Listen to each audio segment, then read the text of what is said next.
One of the foremost scholars of the Holy Quran that we have in the world today. He is none other than Brother Gary Miller, who is affectionately called Brother Gary. He is a citizen of Canada and resides in Toronto, and he now goes by the name of Abdul-Ahad Omar. He was once a missionary for the Christian church, and it was biblical research connected with his church activities that led him to discover the vast difference between the official dogma of the church and the contents of the Bible. He was under the impression that the Quran too would contain a mixture of truth and falsehoods. However, within a few days of reading the Quran, he realized that the message of the Quran was precisely the same as the essence of the truth that he had distilled from the Bible. Truly, Allah works in mysterious ways. For from that moment onwards, Brother Gary Miller was for all intents and purpose a Muslim.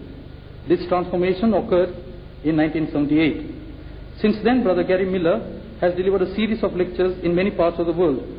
He also presents Islam in the form of debates and questions and answer sessions. And he has appeared on television and radio programs as well.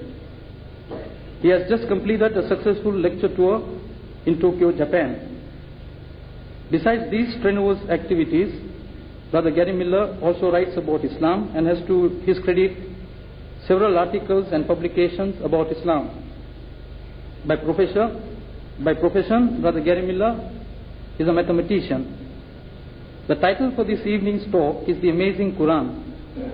At the end of the lecture, you, that is the audience, will be given the privilege to ask as many questions as you like on the subject. Brother Gary Miller deserves a careful hearing, and now, without further ado, I request Brother Gary Miller to address you. Thank you. Bismillahirrahmanirrahim. Assalamu alaikum and welcome. The title advertised was The Amazing Quran. I would suggest, first of all, that to call the Quran amazing is something that isn't done simply by Muslims who may have an appreciation for the Quran and are very pleased with it, but the book has been called amazing by non-Muslims. Non-Muslims, in fact, people who are very filled with dislike for Islam, have still been surprised at the Quran. They've been amazed at what it has to say. So that is some of what I wanted to talk about. One thing that surprises the non-Muslim, those who are examining the book very carefully, is that the Quran does not appear to be what they would expect. What they know is they have an old book. It comes from 14 centuries ago in the Arabian desert. So they expect that the book should look something like that. It should look like an old book from the desert. And then they find out that it doesn't resemble what they expect. One of the first things that some people notice is that if you have a book that's old and it comes from the desert, it should talk about the desert. And the Quran does. Some of its imagery concerns the desert. But it also talks about the sea, what it's like to be in a storm on the sea. In fact, some years ago, the story came to us in Toronto of a man who was in the merchant marine. So he made his living on the ocean, and somebody gave him a copy of the Quran to read. A Muslim gave him a translation to read. He knew nothing about the history of Islam, but he was interested. When he finished reading the book, he brought it back to the Muslim who gave it to him, and he said, this Muhammad, was he a sailor? Because he was impressed at how it described so perfectly a storm on the sea. When he was told, no, as a matter of fact, he lived in the desert, this was enough for the man. He embraced Islam on the spot.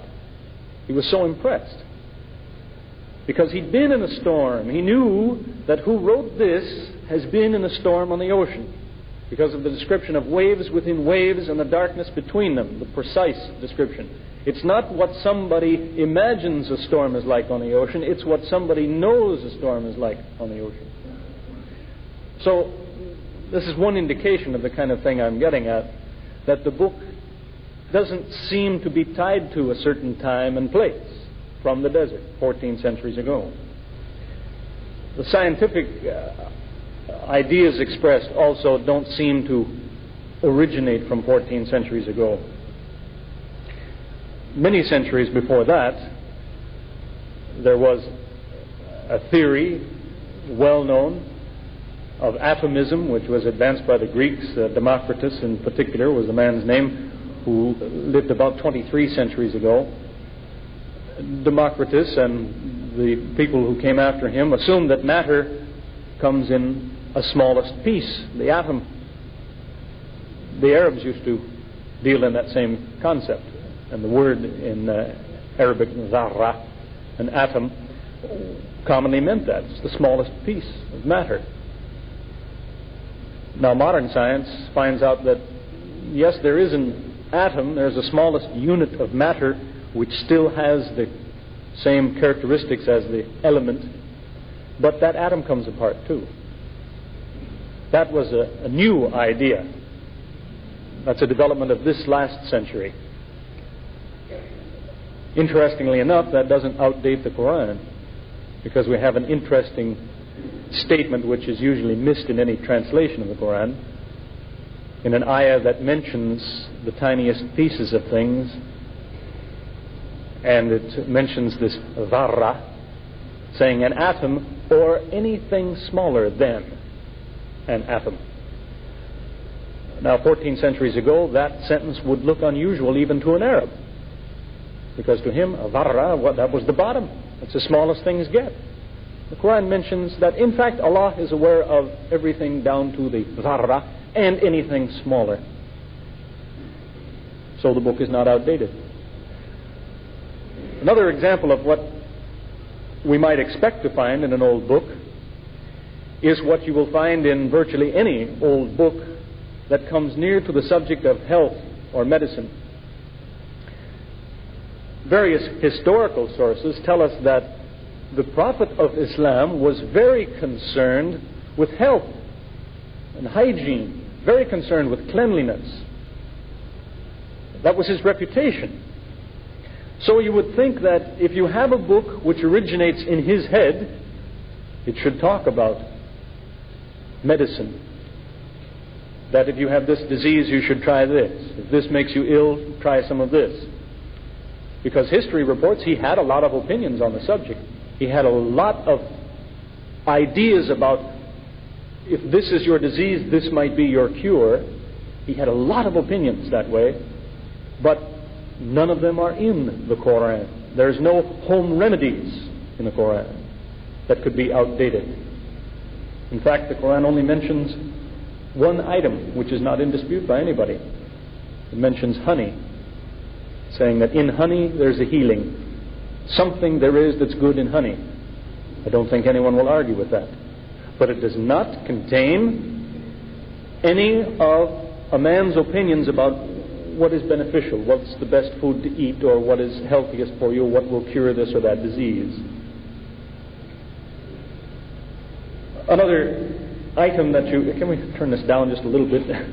Another item that you might also expect to find, if you assume this book is the product of a man's mind, is it should reflect some of what is going on in his mind.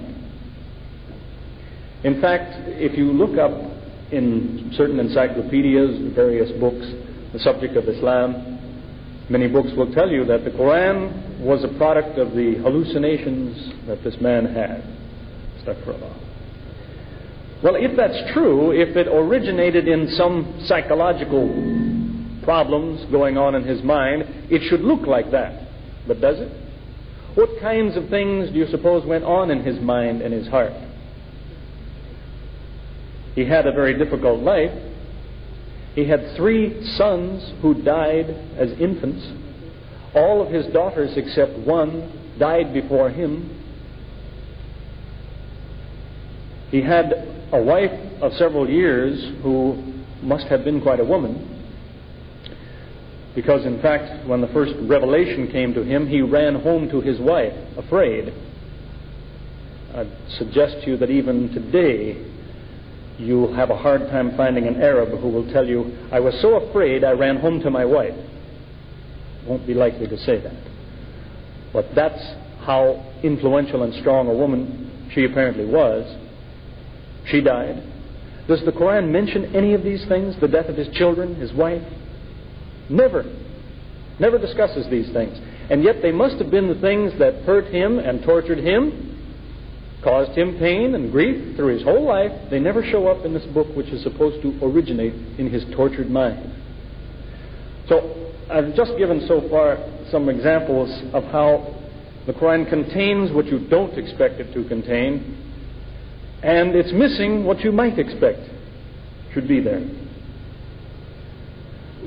A really scientific approach to the Quran is possible because the Quran offers something that is not offered by religious scriptures, generally speaking. Religions don't offer this.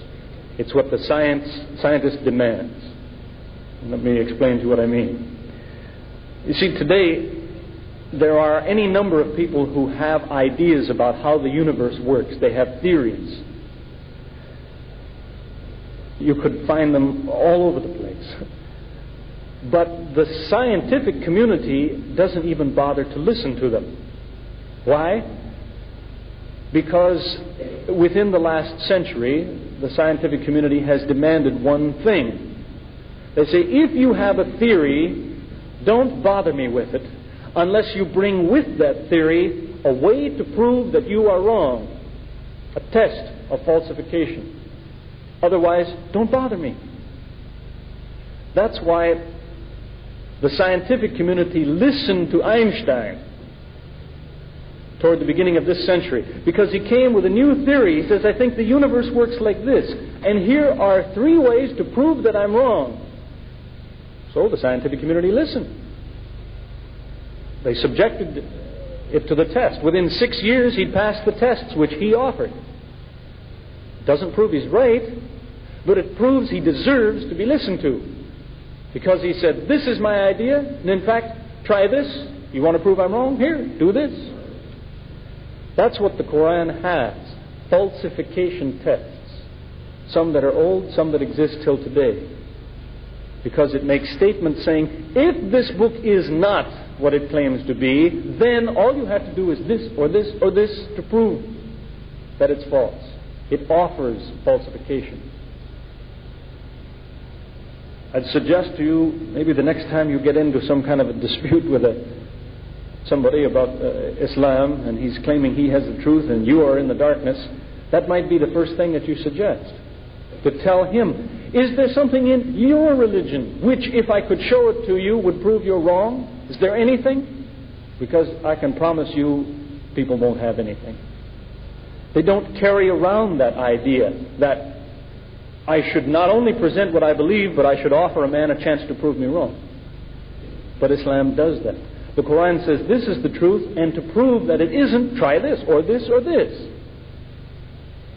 As examples of that, you have what was to me the most surprising verse that I read in the Quran when I first read through it, in the 4th surah, the 82nd ayah, where it says, have they not carefully considered the Quran?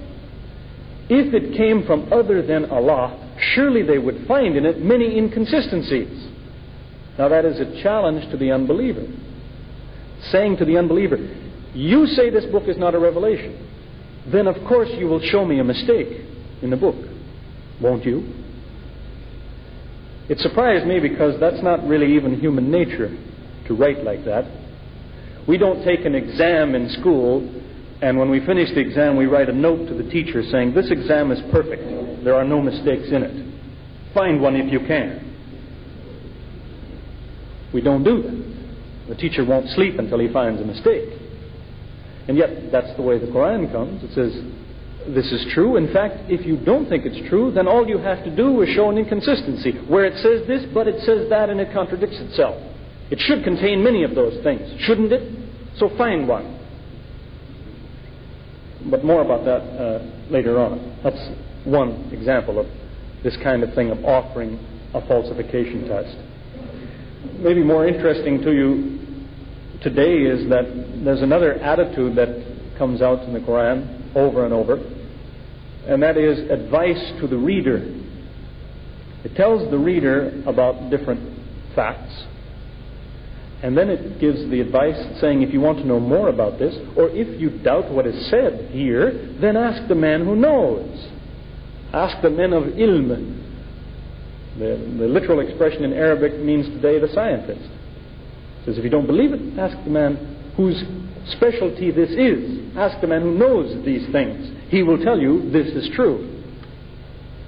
That too is a surprising attitude. To have a book that comes from somebody without training in these things, but when he talks about geography or botany, biology, whatever his subject, he mentions something and then says, if you doubt it, go ask the man. Ask the man who knows this thing. He'll tell you this is true. In every age, there have been Muslims who have followed that advice and made some surprising discoveries. If you look through the Muslim scientists of so many centuries ago, you'll find that their works are full of quotations from the Quran. They will tell you that they did research in such and such a place, they looked for something, and they tell you, the reason I looked there for this thing is because the Quran says such and so. It told me this is a good place to look. It pointed me in this direction, and I found this. The Quran says, for example, about the origin of man. Mentions in one place about where man comes from, and then it says to the reader, research it. Gives you a bare hint of the origin of man, and then it says to you, you should find out more about this. You should research it, and it gives you a hint where to look. That's the kind of thing that Muslims today, largely it seems, overlook, but not always. A few years ago, a group of brothers in Riyadh, in Saudi Arabia, collected all of the verses in the Quran that talk about the growth of the human being in the womb, embryology. They took the advice of the Quran. Ask the man who knows. So they wanted to find out, is what the Quran says? What is the truth? And so they asked the man who knows. They chose, as it happened, a man who is professor of embryology at the University of Toronto in my city. He's not a Muslim. His name is Keith Moore. He's the author of textbooks on embryology. He knows. He's a world expert in embryology. So they invited him to Riyadh. They said, this is what the Quran says about your subject. Is it true? What can you tell us? They gave him all the help that he needed in translation, all the cooperation that he asked for, and he was so surprised at what he found that he changed his textbooks. You'll find, in fact, as I say, one of his textbooks is called Before We Are Born. As of the second edition of that textbook, in the history of embryology, he includes some material that wasn't in the first one because of what he found out the Quran says, that it was ahead of its time. People knew what other people didn't know if they believed the Quran all those centuries ago. I had the pleasure just about a week ago of interviewing him for a television presentation. We talked a great deal about this. It was illustrated by slides and so on. He mentioned that, in fact, some of the things that the Quran said about the growth of the human being weren't known until 30 years ago. In fact, one item, he said, was new to him. But he checked on it. It was true, so he added it to his book. That in particular had to do with the description of the embryo. What is its appearance? When he read the description in the Quran, he thought about it. He said it's when it describes the human being that at one stage it resembles alaka, a leech-like clot. He said, I'd never thought of that before, but he went to the zoology department and asked for a picture of a leech,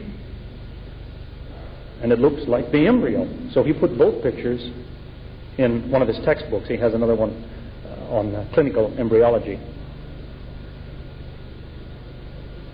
When he presented this information last fall in Toronto, it caused quite a lot of stir across Canada. It was reported in the newspapers. It was on the front page of many newspapers across Canada, with some funny headlines, but people don't clearly understand what it's all about, I guess. One headline said, was it surprising things found in ancient prayer book, something like this. But one newspaper reporter asked the professor, they said, don't you think maybe the Arabs might have known about these things? The description of the embryo, its appearance, and how it changes and grows. Maybe because they weren't scientists, but maybe they did some crude dissections. They carved up people and examined these things. So the professor had to point out to them that the man had missed a very important point in all the discussion. All the slides that he projected for us, all the pictures he showed us of the embryo were taken through a microscope. He said it doesn't matter if somebody used to try to discover embryology 14 centuries ago, they couldn't see it. Because all of this appearance of the embryo described in the Quran is when the item is still too small to see with your eye. You need a microscope to see it. Now, the microscope has only been around for a little more than 200 years. So he also suggested, he said, if you believe that maybe 14 centuries ago somebody had a microscope, and he did this research, and they made no mistakes, and then they somehow talked this man into putting it in his book, saying, this is true, trust me, put it in your book.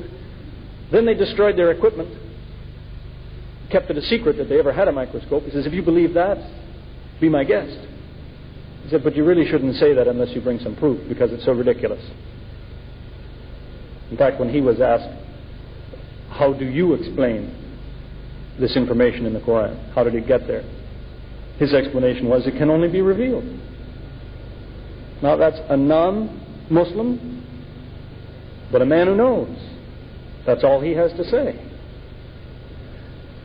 One of his colleagues, his name is Marshall Johnson at the University of Toronto, is in a related field to embryology, but he became so interested in how what the Quran said guided the Professor Moore to some interesting ideas that he asked the Muslims to collect for him everything they could on another subject. He wanted to see if it would lead them to anything. As a hobby. His hobby is geology. So we asked, would you collect everything the Quran says about geology, that is the structure of the earth? He wanted to see where it might take him. Because some people have been very surprised in that regard. In fact, there's a man from Yemen, Sheikh Zindani is his name, who has a very effective way of delivering Islam to people. He doesn't tell them that's what he's trying to do, but he collects things like this. He went to a British man, who was a professor of geophysics, that is the construction of the earth. The man was also an atheist, as it happens, and had written some on atheism. But he asked him, he said, if the earth opened up and swallowed me, what would I see? And this professor said, that's a good question. And he gave him quite an explanation. He said, inside the earth you would find such and such and so. And when he had finished his description, the Sheikh passed to him translation of the Quran and said, would you read that verse? Because there's an ayah where it talks about some of those who opposed Musa. It says, if the earth was opened and swallowed them, they would see such and such and so. And here was the description the man had just given. He was so surprised that he accepted Islam on the spot. This, in fact, is on a tape recording of a talk that Sheikh Zindani made. He had the tape recorder running in the man's office to bear witness. Here's the man, here's what he said. In any case, don't be misled of what I'm getting at here. I'm not trying to prove to you that the Quran is a revelation by telling you these things. What I'm talking about here is an attitude that's in the Quran that you won't find anywhere else. Because the Quran does a very interesting thing. When it gives information like this, it often tells the reader, you didn't know this before. Now, there is no scripture that anybody has that I know of that says things like that. There are ancient writings and scriptures that many people have, and they give a lot of information, but they tell you where the information came from. You have the ancient history of the Bible, for example. And when it tells you this king lived here and this one fought in this battle and he had so many sons, then it tells you if you want more information, read the book of so-and-so, because that's where this came from. It tells you where the information came from. But the Quran says, in many cases, here is information which you didn't have before, but check on it. You'll see that it's true. It's interesting that that was never challenged by the non-Muslims 14 centuries ago. The Meccans hated the Muslims. And time and again they would hear this kind of thing. They'd hear some piece of information, and then part of the revelation says, you didn't know this before now. Now the Meccans never spoke up and said, that's not true. I know where he got that. We learned it in school when we were children. It really was new. And the Muslims followed the advice given here. It said, if you doubt it, check. Check if you don't doubt it. So it was that when Omar was the Caliph, he chose a group of men and said, go find the wall of Dhul-Qarnayn. The Arabs had never heard of it before, but the Quran tells you what it looks like and where you find it. So Omar said, you, go find it and report back. It should be in such and such a place. When you get there, it should look like this, and so on. So they went off to find it. It's in what is now called Derbent in the Soviet Union. Now again, my point here is that the Quran may be accurate about a lot of things, but accuracy does not mean that a book is a revelation. What it means is you have a problem. It means you should find some explanation for where did this information come from. But an accurate book is not necessarily a divine book. The telephone book is probably accurate. It doesn't mean it's a revelation. But the point is to work the other direction. If you find a mistake, then you disqualify something. And that's what the Quran encourages. There was a man came to me after a lecture in South Africa last year, and he was very angry about some of the things I had to say. He said, I'm going home tonight and I'm going to find a mistake in the Quran. I said, congratulations, that's the most intelligent thing you've said. That's what you want to tell somebody to do, because the book offers the same challenge. It says, do you think this is not what it says it is? Then try this, try this. It's supposed to make you look. It's not a book that is delivered as though you are commanded to believe it. Now read it. It's supposed to work the other way. You read it and you come to believe it because you can't disqualify it. It earns your respect because you cannot find a disqualification. Now again, I have to stress, just because you can't explain something doesn't mean that you can take the first explanation somebody offers. You see, you may have some religious groups who will tell you, look, we had a miracle last night. A man came to us, he couldn't walk, and we said some words and he got up and he walked. How do you explain that? And if you say, I can't, they say, you see, I have the true religion. It's the power of God. Maybe, maybe not. Just because you can't explain it doesn't mean you have to accept his explanation. The same goes for the Quran. If you find something remarkable and surprising in there, just because you can't explain it doesn't mean that you have to believe it's a revelation. That's your business. But it shows the difficulty that people have if they say, I don't believe it. The Quran points out that these people have an obligation to find an explanation then. In fact, it mentions one man in an ayah, which I have always seen mistranslated into English at least. It talks about a man who heard the truth explained to him, and then it says why he was guilty. It says he got up and left and he didn't check on what he heard. Because you're guilty. If you hear something but you don't check to make sure it's true, you're guilty. That's a crime. You're supposed to process the information, to decide which is the garbage to throw out, which is the good to keep. But you can't just let it come in and rattle around in your head. You're supposed to put it into the proper category. Is it true? Is it false? Is it still speculation? Maybe true, maybe false, but I don't know. Put it in these categories. The real certainty, that is the confidence that comes in the Quran, comes from a different approach. The certainty in acceptance of the Quran comes from exhausting the alternatives. To explain it this way, The book says it is a revelation.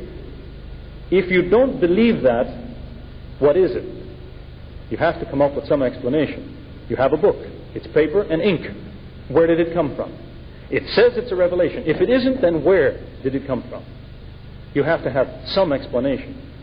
And the interesting thing is, no one has come up with an explanation that works. And in fact, the alternatives have been exhausted. Because they basically reduce to this, and it's been well established by non-Muslims. They'll tell you, well, the book, if it wasn't a revelation, either that man deceived everyone or somebody deceived him. Either he fooled people or somebody fooled him, one or the other. That's what the non-Muslim says. And they do an interesting thing. They fall into two schools, insisting on one or the other. You have a large group of people who have researched it for hundreds of years, and they'll tell you one thing we know for sure: that man, Muhammad, he thought he was a prophet. He was crazy. Astaghfirullah. But they're convinced that he was fooled somehow. Another group will tell you, because of this evidence, one thing we know for sure: that man was a liar. He fooled everyone. These two groups never seem to get together. In fact, if you look up many references on Islam, usually a reference will tell you both.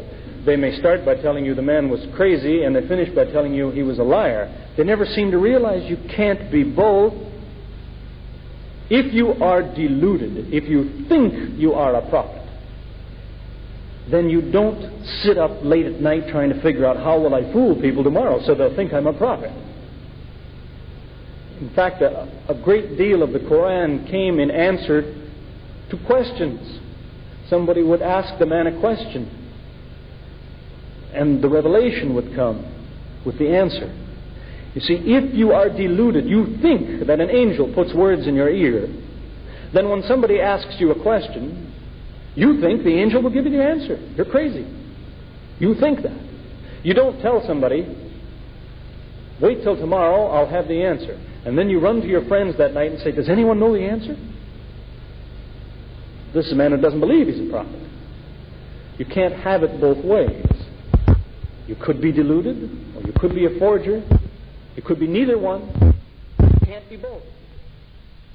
You can't mix them. As I say, what you have is one group of people who will tell you,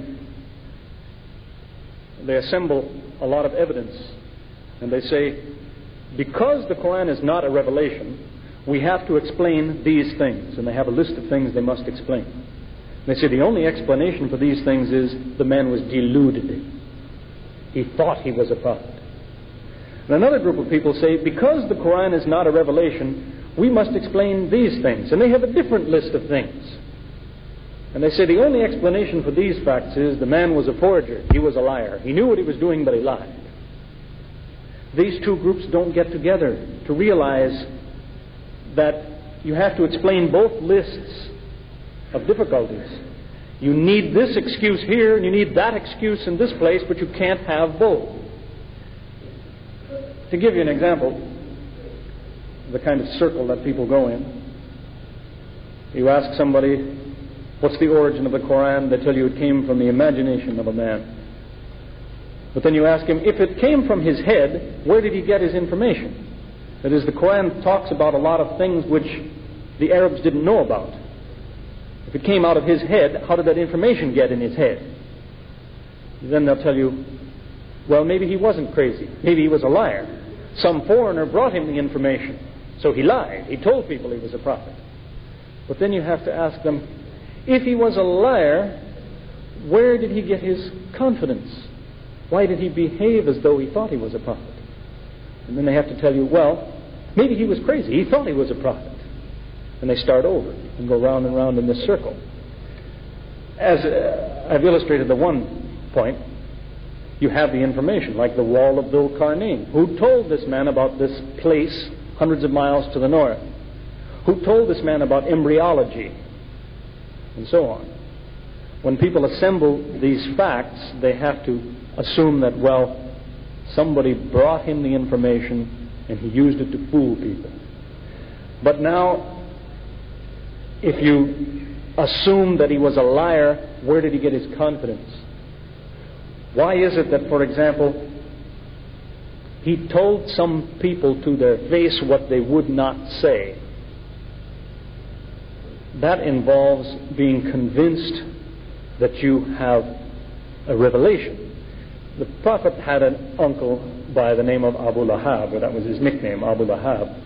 Here was a man who hated Islam, who used to follow the man around. He used to follow the Prophet around. If he saw him speaking to a stranger, he'd wait till they parted, and he'd go to the stranger and say, "What did he tell you? Did he say black? It's white." That's how he thought. It was the opposite of what that man said. But about 10 years before this man died, before Abdul-Ahad died, the little surah, which is called Lahab, is in the Quran, and it says of this man, in just these few words it describes him, it says, in effect, he'll never change. He'll never be any different. For about 10 years, the Muslims could go to Abdul-Ahad and say, "It has been revealed to us that you will never be a Muslim." All he had to do was say, "Well, I want to be a Muslim. How do you like that? What do you think of your revelation now?" But he didn't do that. And yet that's the kind of behavior you would expect from the man. He always said the opposite of what the Muslims said. See how dangerous that is from a human point of view? You're saying to somebody, "You hate me? You want to finish me? Here, say these words and I'm through. Come on, say them, say them." But he wouldn't do it. In order to put something like that in your book, you have to be convinced that you really have a revelation. When the Prophet fled from Mecca to Medina and he hid in the cave with Abu Bakr, they could see people coming to kill them. Abu Bakr was afraid. Now, if this man is a forger, somebody who lies to fool people, he's the Prophet, what would you expect him to say when he sees people coming to kill him? You would expect he might say to his friend Abu Bakr, "See if you can find a back way out of the cave." Or squeeze over in the corner and keep quiet. But in fact, what he said to Abu Bakr on that occasion was to relax. He told him, "Don't worry. Allah is with us." He was confident. If you know that you're fooling people, where do you get this kind of attitude to say, "No, it's going to be fine"? So, as I say, you can go round and round in a circle, and people do. Because on the one hand, they may tell you Monday, Wednesday, Friday the man was a liar, and Tuesday, Thursday, Saturday they'll tell you that he was crazy. And you can't have it both ways, but they need both excuses to explain certain things. I had a minister in my home, that'd be about 7 years ago, and we were talking, and the Quran was sitting on the floor with the title facing down, so he didn't know which book it was. And I just pointed to the book. I said, "I have confidence in this book." Well, he looked, but he didn't know which book it was. He said, "Well, I'll tell you, if that's not the Bible, it was written by a man." So I said, "Let me tell you something about what's in that book." And in just 3 or 4 minutes, I told him a few things, nothing that I mentioned here, something else, about what is in the Quran. And after 3 or 4 minutes, he said, "You're right." So the man didn't write that book. The devil wrote it. So, which is unfortunate to have that attitude for many reasons. For one thing, that's a very quick and cheap excuse. There's a famous story that a report that is in the Bible. It talks about how some of the Jews were witnesses one day when Jesus raised a man from the dead. A man who'd been dead for 4 days, he said, "Get up," and the man came out of his tomb.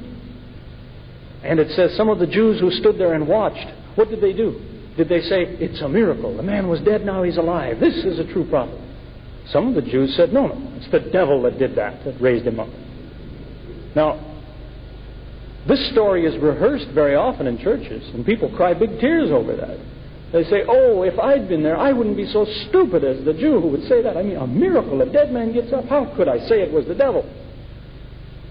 But they start to resemble those kinds of people if in 3 minutes you show them enough that all they can say is, oh, the devil did it, it's too much.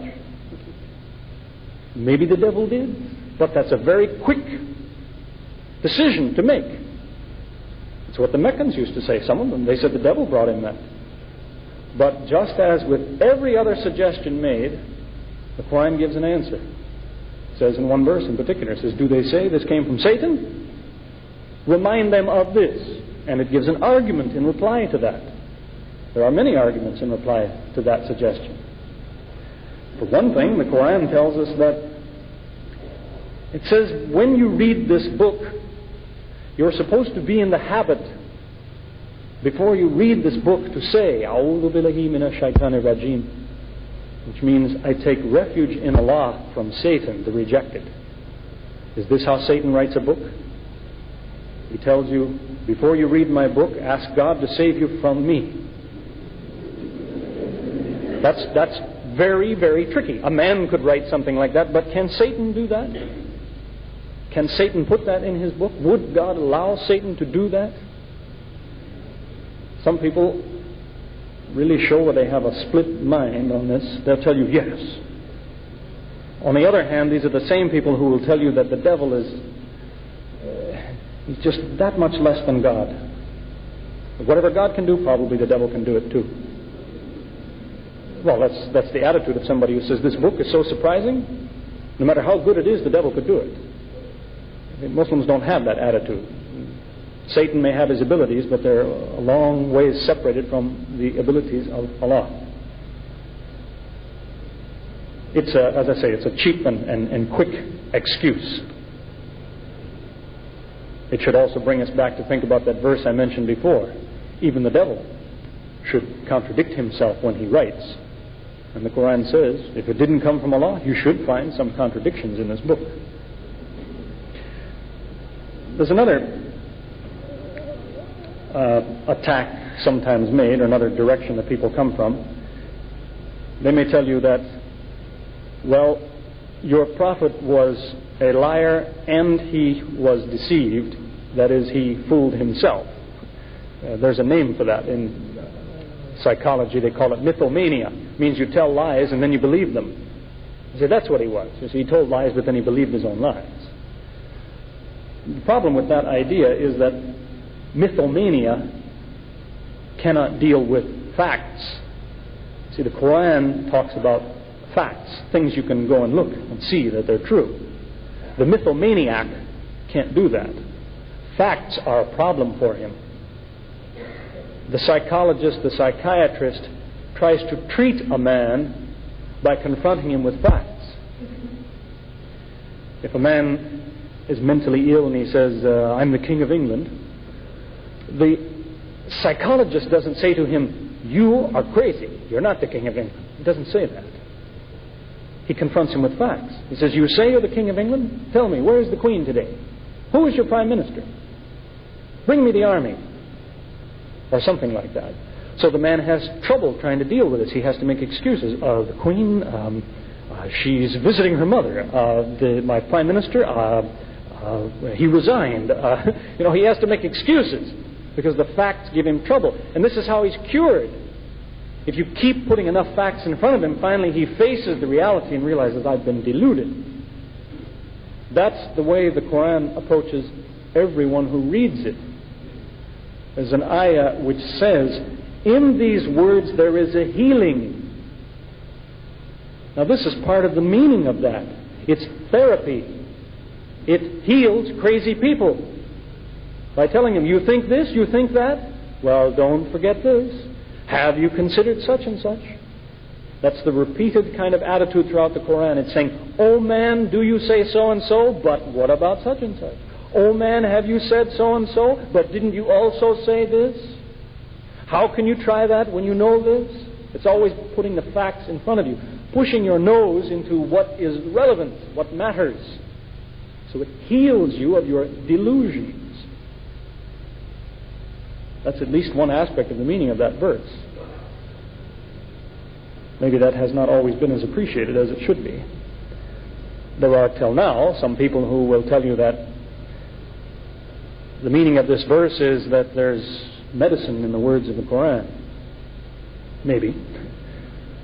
I know of a man who was quite ill, and so somebody took a page from the Quran and they poured water on it and they washed all the words off and they put the ink in a glass and they said, "You drink this. It will heal you." Well, maybe. That would be one understanding of those words. I personally don't think so, but maybe. But certainly, people are healed of their craziness by the words of the Quran. It has, this type of thing, confronting people with the facts, has come to the attention of a lot of non-Muslims. In fact, you'll find an interesting reference in the New Catholic Encyclopedia. Now, here is the Catholic Church that has been around for so many centuries. The Quran is a problem for them. It says it's a revelation, so they study it. They would love to find proof that it isn't. They would love to find an explanation for what is it really, but they can't. At least the Catholic Church has been honest in its scholarship. They don't take the first quick excuse. In the New Catholic Encyclopedia, in the article on the subject of Quran, the Church says that over the centuries, many theories have been offered as to the origin of the Quran. And in their own words, they say, today, no sensible man accepts any of these theories. This leaves the Christian in some difficulty. See, listen carefully to what they're saying.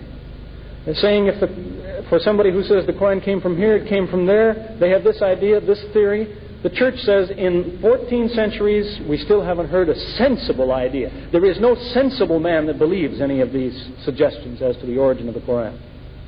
That's why they say it leaves the Christian in some difficulty. It leaves him in a lot of difficulty. He'd like to explain it, but he hasn't been able to yet. So that's maybe a second point I'd suggest, that when you meet someone who says, oh, the Quran, it came from here or there, they say, I can explain it. I have an idea where it came from. Tell him, go talk to the Catholic Church. They'd love to hear from you. They're waiting for an explanation. If you've got it, they might buy it from you. Because at least they've been honest enough to admit that in 14 centuries, they haven't found one yet. So it is not an easy thing to dismiss. Other groups of people have been a lot less honest than that. They'll quickly tell you, oh, the Quran, it came from here, it came from there, without examining that to see, is that thing at all possible, or can you explode it, push that away? In fact, most recently, the leading intellectual in the Catholic Church, Hans Kung is his name. He's been around for a lot of years, and he's highly respected in the church, sort of the intellect of the church today. Recently, after studying the Quran, he gave his opinion. He said, God has spoken to man through the man Muhammad. Now, that's his conclusion as the leading intellect in the Catholic Church. I don't think the Pope agrees with him. But this is what the leading intellect of the church says. Because he's facing the reality that it is not easily pushed aside. That in fact, God said these words. So as I say, if somebody has a better idea, they should go and talk to the church about it. Or they should find a new possibility. But I think that we have exhausted the possibilities. If the book is not a revelation, then it is a deception. And if it is a deception, what is its origin? And where does it deceive us?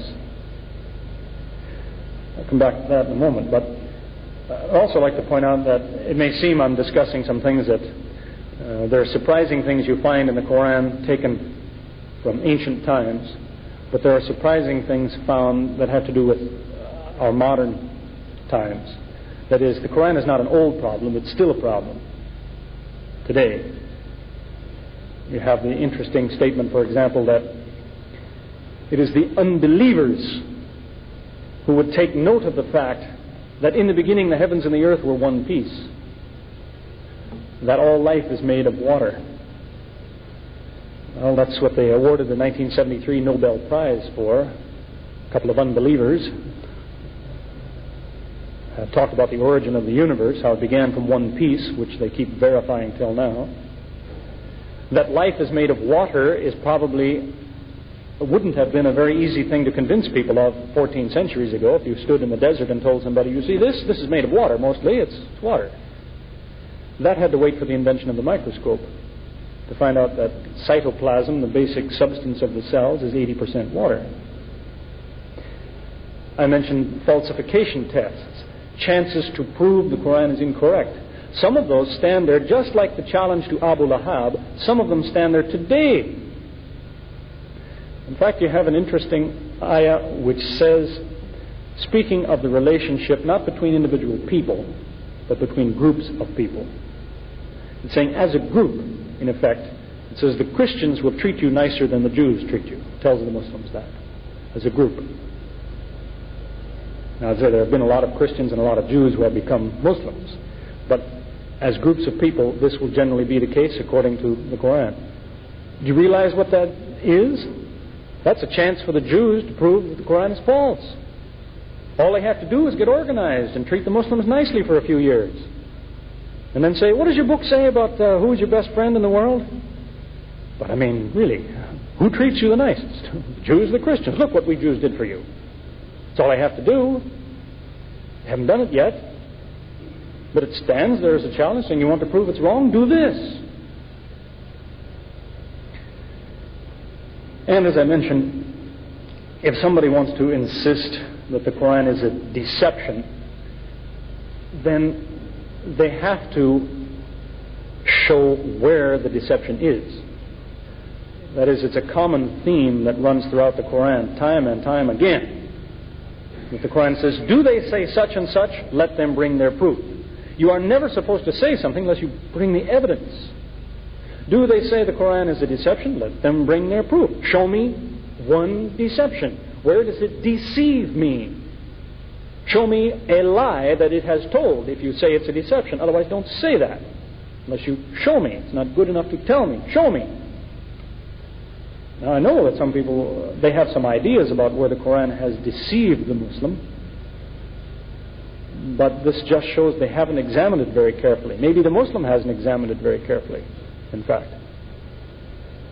We'll find, as an example, some Christians will say, well, where the Quran deceives you is, it tells you about all sorts of good things that you should do, but it lies to you. It tells you God doesn't have a son. Is that a lie that the Quran has told us? Well, as a matter of fact, the Quran does not forbid the Muslim to believe that God has a son. It doesn't say, the reason God doesn't have a son is because it's forbidden. It doesn't say that. It tells you why he doesn't have a son. It gives you the reason. Because God doesn't have a son because. If when you say son you mean this, that can't be. Do you mean this when you say son? That can't be. Do you mean that? It exhausts all of the meanings of son to say each one of these can't be true of God for these reasons. So it doesn't forbid you from believing it. It tells you why. It doesn't lie to you. There's even an interesting verse that says the Muslim is supposed to repeat, if God has a son, I will be the first to worship him. So it's not telling you he doesn't. It's saying if he does, you should worship him. But in fact, he doesn't because of these reasons. So again, the deception is not an easy thing to find. Stress that to people. If they want to say the book deceives, let them show the lie they're talking about, which is the false thing it says. And don't be misled onto this kind of thing.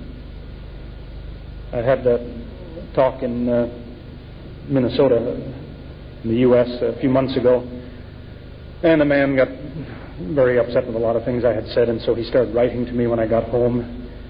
And he said he had a whole book full of mistakes in the Quran. And he wasn't going to show me any of those because he said, you showed me mistakes in what I believe, but it doesn't change my belief. I still believe. He says, and you'd be the same way. If I showed you a mistake in what your book says, you'd still believe it. So I wrote him back to say, no, that's the difference between us. If you show me a mistake, I won't believe anymore.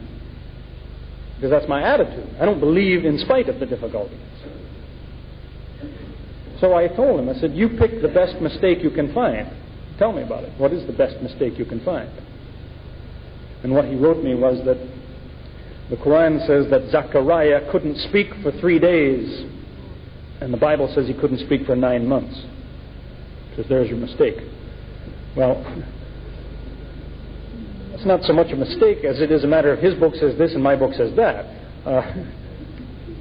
What remains to be proven is whose book is correct, which in fact can be demonstrated. But you see what I mean? It's not disagreement that is a problem.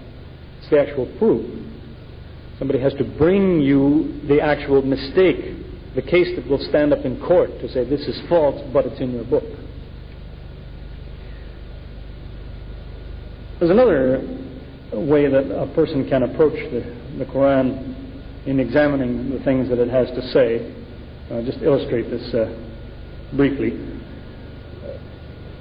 You can discover how surprising the book is by assembling what you might call a list of good guesses. See, the Quran talks about a lot of things. But if I can explain it to you the way it works in mathematics, when you make guesses, if you have two choices, one is right, one is wrong, and you close your eyes and make a choice, half the time you'll be right. So you have a 1 in 2 chance. You could pick the wrong one, you could pick the right one. So 1 time out of 2, you'll be right. But if you have 2 situations like that, I can be right or wrong about this, and I can be right or wrong about that, and I close my eyes and I guess like this, I'll only be right 1 time in 4. It becomes 1/2 times 1/2. That's because there's 3 ways to be wrong now. See, I can be wrong and wrong, or I can be wrong and right, or right and wrong. But the only way to be right is to be right and right. That's 1 out of the 4 possibilities. If you have 3 situations like that, and you make a blind guess 3 times, I'll guess this, and I'll guess that, and I'll guess this, you'll only be right 1 time in 8. So you 1/2 times 1/2 times 1/2. Suppose that your options are 1 in 10. And you have another situation where there's 10 guesses, only 1 is right. And 10 guesses here, only 1 is right. If you close your eyes and pick 1, you're only going to be right 1 time in 100. It's 1/10 times 1/10. Because you've got 99 ways to be wrong and only 1 way to be right. So it is that if you draw up a list of the correct things the Quran has said, it becomes very unlikely that these are all good guesses. If it has millions of ways to be wrong, but it's always right, then it's unlikely that somebody was guessing. I'll give you 3 examples that already make the odds 1 in 8. The Quran says about bees. It speaks of the bee which leaves its home for gathering food. And it says in this ayah that this bee is female. Now a person might guess on that, say, well, the bees that you see flying around, they could be male, they could be female, I think I'll guess female. He has a 1 in 2 chance of being right. So happens the Quran is right. It also so happens that's not what most people believed at that time. Can you tell the difference between a male bee and a female bee? It takes a specialist to do that anyway. But the male bee never leaves the home to gather food. In fact, in Shakespeare, in his play Henry IV, some of the characters are talking about bees, and they mention that the bees are soldiers and they have a king. That's what people thought in Shakespeare's day. They thought the bees you see flying, these are men, bees. And they go home and they answer to the king. Well, that's not true. Those are female. They go home, they have a queen. But it took modern investigation in the last 300 years to realize that that's the case. The Quran is right. But it had a 50-50 chance of being right. But here's another situation where it could have guessed incorrectly. The Quran talks about the sun and how it travels through space. Now, if the sun is moving through space, there's at least 2 options. It could be traveling just as a stone would travel if you threw it, or it could be traveling with its own motion. The Quran says it has its own motion. Uses a form of the word sabaha, which if you use that word and you talk about a man, if you say he did this yasbah, along the ground, you don't mean that somebody rolled him, you mean he's walking. If you say that of a man in water, you don't mean that he's floating, you mean he's swimming. If you say that of the sun, you don't mean that it's just flying through space, you mean it's turning as it goes through space. Well, the Quran says the sun turns. Is that an easy thing to discover? Can you tell the sun is turning? If you look at it, you can look for a second or two and you have to look away. You don't see any marks on it. You don't see anything after a few seconds. But in modern times, the equipment was made available to project the image of the sun down onto a tabletop so that you could look at it without being blinded. And then you see that after all there are spots on the sun. And they move. And the sun turns once every 25 days. So it is turning. But that's a modern discovery. A lucky guess. But the odds are 1 in 4 about getting both of these guesses about the bees and the sun correct. And another indication would be to think back 14 centuries ago, people probably didn't understand about time zones. But back at home right now, my family's having breakfast. But it's dark here, and the sun just came up there. See, 14 centuries ago, a man could only travel about 35 miles a day.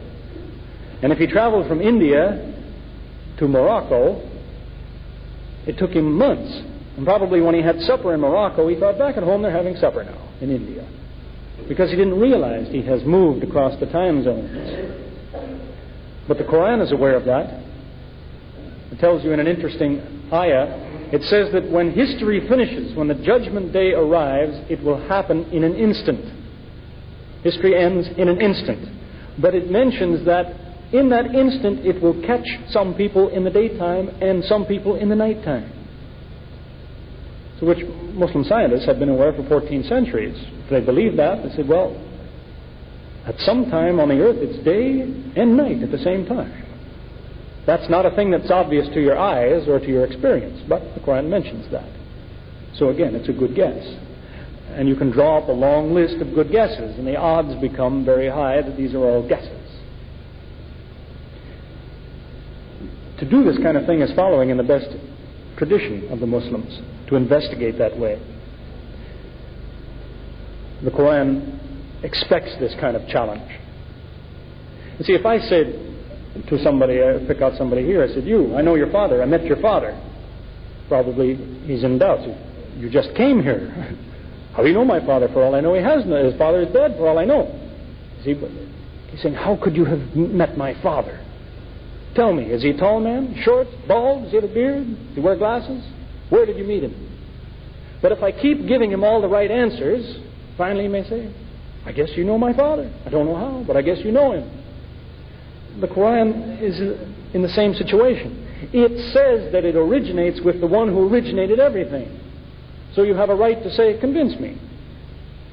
If the author of this book really originated life, originated the heavens and the earth, he should know about this, he should know about that. Tell me something that proves you were there when life came to be. Do you know this? Do you know that? And that's what people have examined in every generation for 14 centuries. We all know something for sure. We don't have to be an expert on something in an academic field. I mentioned to you when I started, the sailor. What he knows is his experience. He knows what a storm is like on the ocean. Everybody knows something. They have a right to say, I wonder, does the author of the Quran know that thing?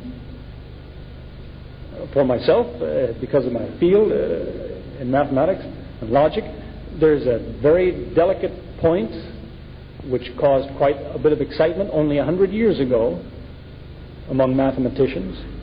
It occurred to me the author of the Quran should know about that. It would take too much explaining to go into it, but I checked and he did. It's there in the Quran. But it's a development of the last 100 years in logic. We all know something, and it should be there. The answer should be there. We should be ready to give an account to justify ourselves. That's the meaning of Iman. Iman is not properly translated faith, which usually means, in English, faith means a promise to believe something even though it seems it must be impossible. You believe it without evidence. That's faith. Iman is not that. The root meaning of that word means confirmation. Emunah means when you check on something. You believe it because you looked and you saw indications that it was true. Doesn't mean necessarily you prove every item, but you look and you see this agrees with what I know so far. You've thought about it, so your iman grows, and you're supposed to do that all your life. I'm afraid that Muslims very often don't have the confidence to deal with these things. And yet you have the ayah in the 25th surah, the 33rd ayah, where it says, there is no question that they bring you, but we give you the best answer and the explanation of it. So whatever question they have, the answer is in the Quran. I have mentioned in 7 years of giving lectures in various places that I have basically only heard 35 questions. Now, I've heard hundreds of people ask questions, but I've heard about 35 different questions. That's all. The Quran says no matter which question they bring you, we give you an answer. People have a long ways to go. It's an interesting thing you'll find if you look in the index of the Quran. This is an index of every word in the Quran, al-Muwajim al-Mufahris. It's what you should expect to find according to this ayah. It says, for every question they bring you, we give you an answer. Allah says the answer is here. If you look up the word in the index, qalu, it means they say. You'll find it's in the Quran 332 times. 332 times the Quran says, they say such and such. And if you look up the word kul, which is the command say, you'll find it's in the Quran 332 times. Now, for everything they say, you tell them this. 332 is a long ways from 35. There's a lot of questions people haven't even bothered to ask. The Quran has the answers. And it's not that big of a book, about 80,000 words, which is supposed to offer you the reply to what somebody says. By way of advice, I suggest, if you're going to take up this kind of activity, to arm yourself with the knowledge of the Quran and the answers it gives. There's a number of things to keep in mind. Be very careful that you are considering the original wording of the Quran. I don't know of any translation in any language that doesn't contain some mistakes in the translation. Or if not mistakes, it does not make the point clearly enough, as in the Arabic. Now, that's not to say every Muslim has to learn Arabic, but that is to say that the real answer to a lot of problems is contained in the Arabic. You will find a lot of examples of this kind of thing, which even when Muslims translate. It's one of the things that surprised me about the Quran, was how consistent the author is in his choice of words. If he tells a story one way, he doesn't trip himself up in another place by telling it in a different way. Don't be fooled by this kind of thing. We have in Toronto a group of people whose mission in life is to convert Muslims away from Islam. And the Muslims always go to the lectures that they put on.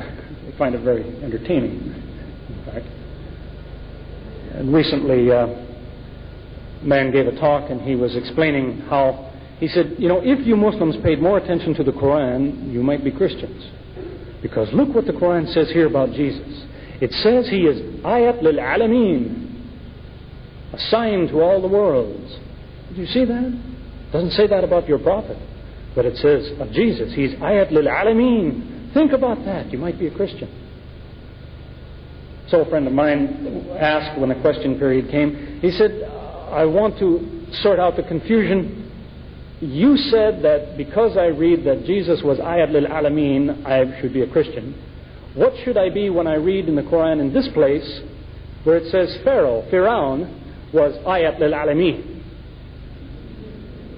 Which religion will that lead me to? Because it says the same thing about Pharaoh. The exact same words describe Pharaoh as describe Jesus in this case. They're very different kinds of people, of course, but they have this in common. But if you're not aware of that, a person can be fooled in this way. The man who said this probably knew that, but hoped that the Muslims didn't. Or maybe he didn't know. Doesn't matter, he'll keep using it. I know this man, and that's his reputation. You see, by way of a second piece of advice, both the Muslim and the non-Muslim, if you're going to investigate something, take the advice of the the scientific community gives now. They tell a young man who's starting out to investigate, he's newly out of university maybe, or in university, and he wants to make a career being a scientist in some field, and the advice they offer him is, get hold of a theory and defend it, even if it's false. Defend it if you can. Because if it's false, eventually you won't be able to defend it. But at least it's been thoroughly tested, and you've made progress. You know this one is false. You see, you have to investigate Islam in the same way. Investigate it as though you were a Muslim and somebody's challenging you. Can you answer what he says? See, the mistake so many people make is they tell you they investigate Islam, but they didn't want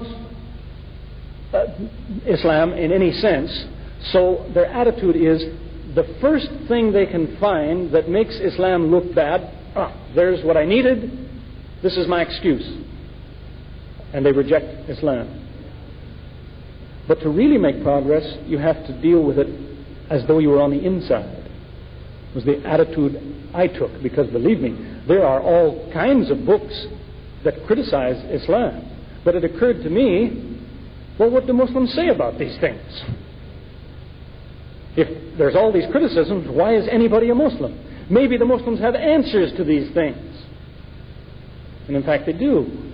Some of the answers have been around for 14 centuries. It doesn't matter. People keep using the same excuses. In fact, it was only a few months ago somebody handed in a question to me on paper after a talk. They said, what about this mistake in the Quran, where it says that the mother of Jesus was the sister of Aaron? So that's a confusion. Maryam has been confused with Miriam. Miriam was the sister of Harun. Maryam lived hundreds of years later and was the mother of Jesus. Said, your book has a mistake in it. See, for 14 centuries the Muslims have explained, no, this word here translated in this way does not necessarily mean a sister. It means a woman from that family. It means she was descended from the family of Aaron. It's a figure of speech. You say sister of Aaron, you mean from the family of Aaron, not necessarily literally Aaron. No.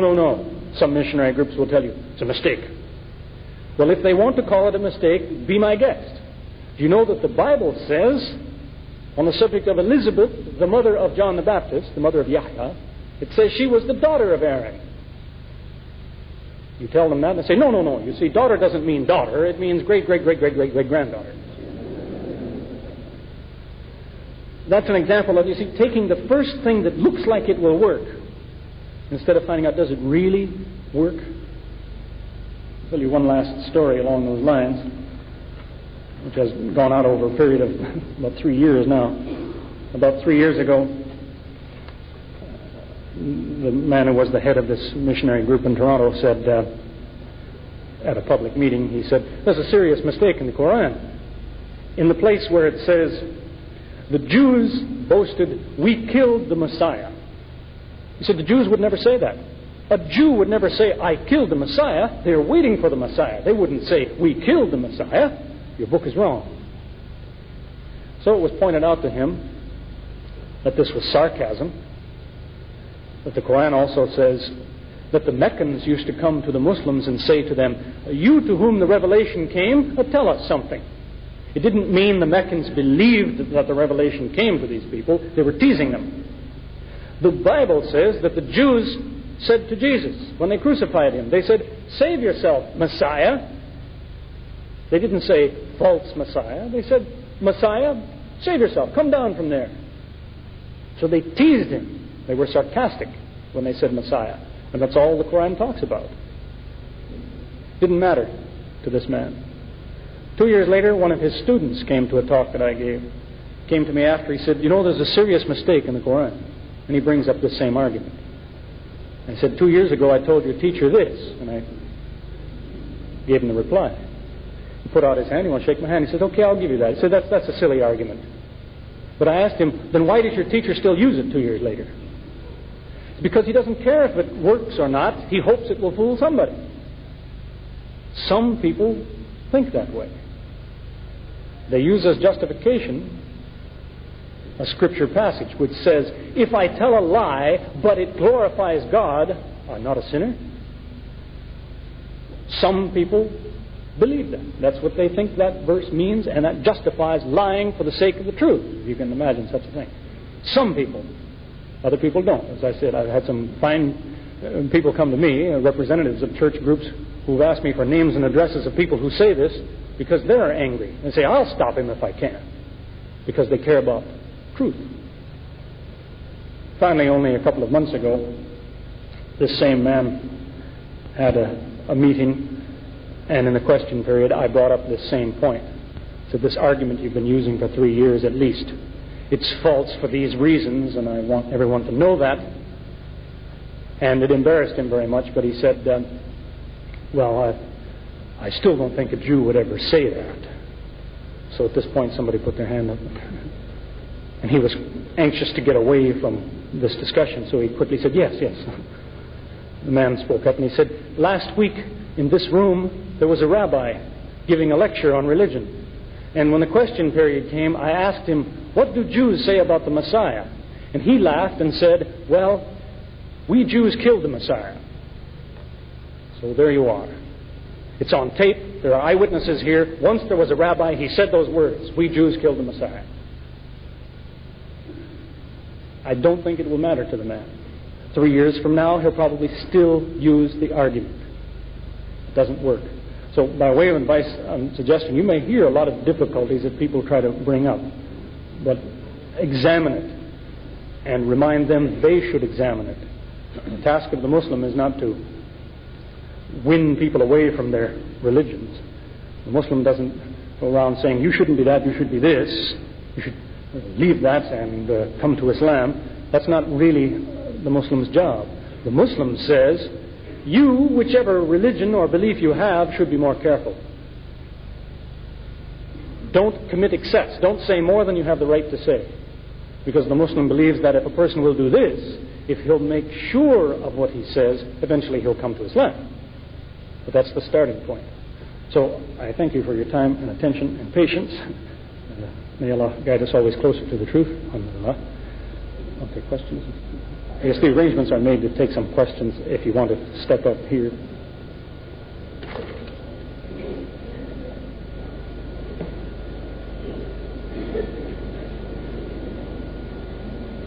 We have come to the end of the lecture, and now we come to the second important part of this lecture, which is questions. Anybody here? Yes, sir.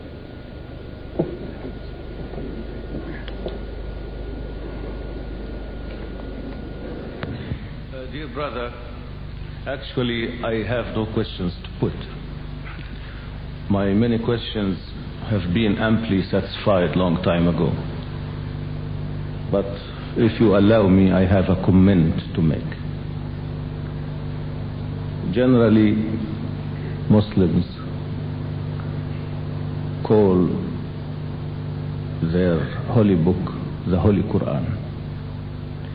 The fact that you choose the amazing Quran for your lecture of this evening was an astonishment to me when I received the kind invitation of the Islamic Information Center.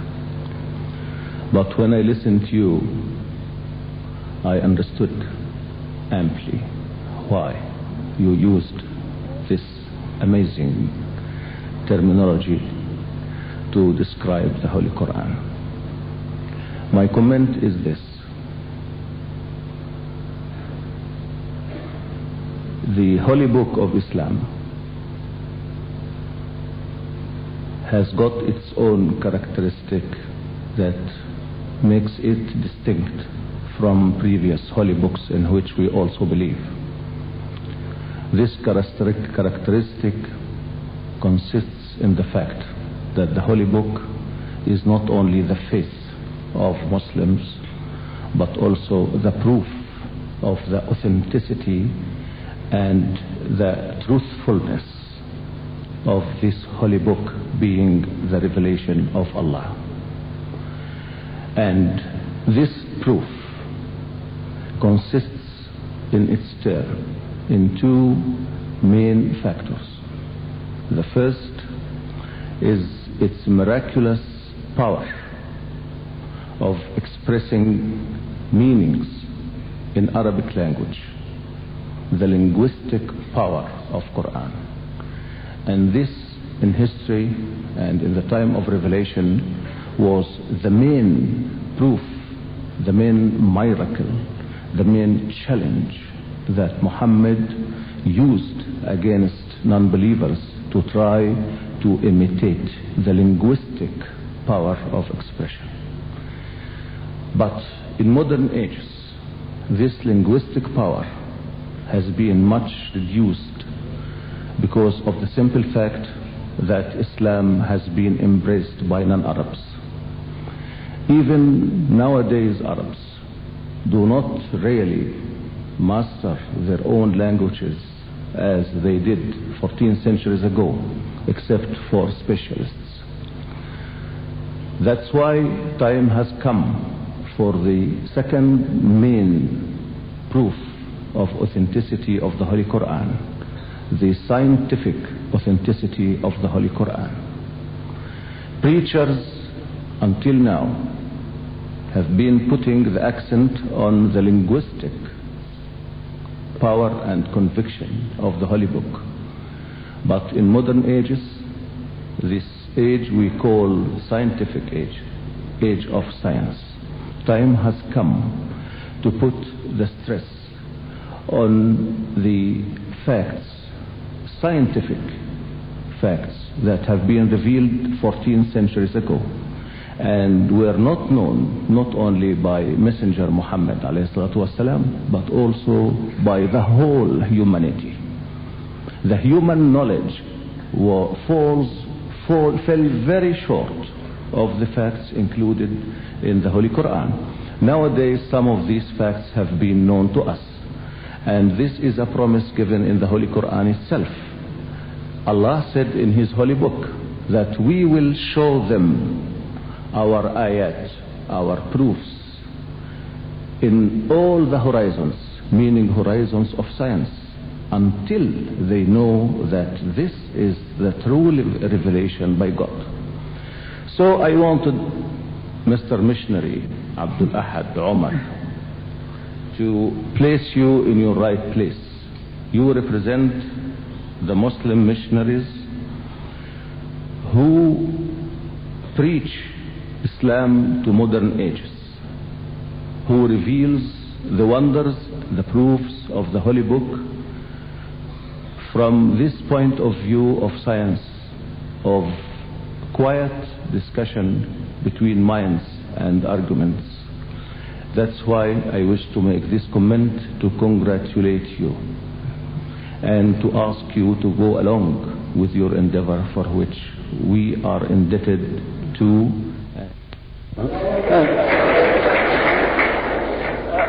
I would just remind me of a couple of things to mention. The Quran is also often called by the description of Majid, and Majid is not that far from what you might say is amazing. I mean, it is glorious, it is surprising, and the revelation too is spoken of in one ayah. It says to the Prophet, when it is revealed to you, it says Ajibta, it says you marvel, you're amazed. They ridicule, but you're amazed. So the thought is there. I'd also stress what you may yet find too is that the linguistics is itself today a science.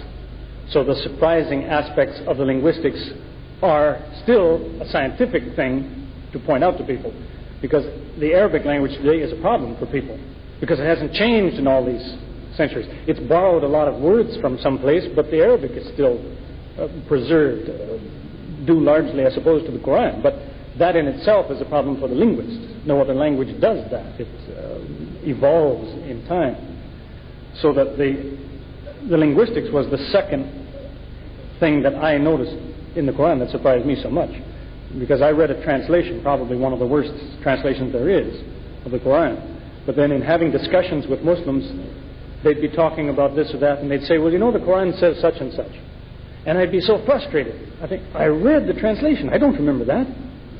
So they'd show me in the Arabic, and you'd realize that the translation missed this point and that point. So I realized right away, in order to get the full meaning, you've at least got to examine the original. And so much is missing, very often in translations. And some really remarkable things. They are virtually, well, it'll take me too far off the track, but that's what led to a lot of interesting developments. You had questions there? It's asking for some elaboration on where this wall of Dhul-Qarnayn is. Is it true that the Yajuj are the Russians? Not specifically, unless you loosely mean by Russians anybody who lives north of a certain point. Then it may well be this is Yajuj and Majuj. But Derbent is in the Soviet Union, but not in the Russian part of the Soviet Union. It's in the south part.